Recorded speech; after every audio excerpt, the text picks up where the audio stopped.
আবার এমন এমন অনেকেরই অর্থ পাচারের এরকম তথ্য আছে, ওটা আপনারা লিখবেন কিনা আমার সন্দেহ আছে। আমি সোজা কথা বলি।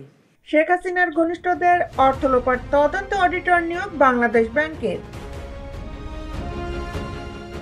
বিস্তারিত নিয়ে আপনাদের সাথে আছি আমি শামীমা সুলতানা। হয়েছে ব্যাপারে আমাদের তদন্ত হচ্ছে। আর সুইস ব্যাংকে কিন্তু আমরা বহু আগেই আমাদের ডিমান্ড পাঠিয়েছিলাম, আমরা তালিকা চেয়েছিলাম, কিন্তু কোনো তালিকা কিন্তু আসে নাই।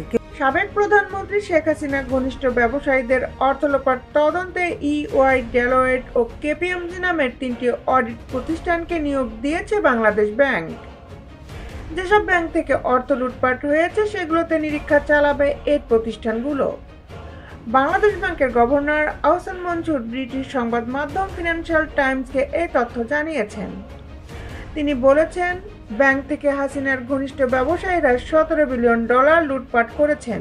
অন্যদিকে আবার এটাও ঠিক, অনেক ব্যাংক দেউলিয়া হয়ে আছে, কিন্তু আমরা কাস্টমারের স্বার্থ রক্ষা করব।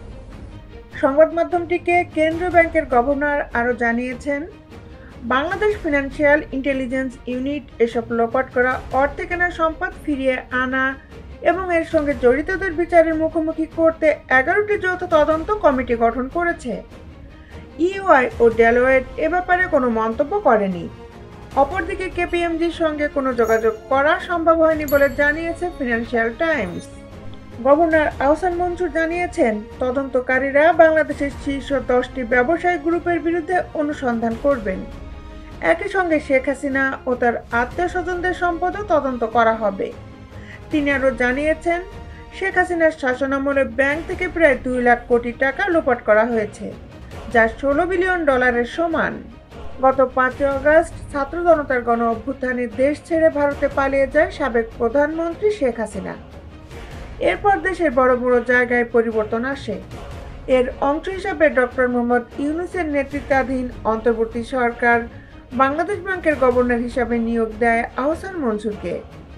তিনি আন্তর্জাতিক মুদ্রা তহবিলের অর্থনীতিবিদের দায়িত্ব পালন করেছিলেন।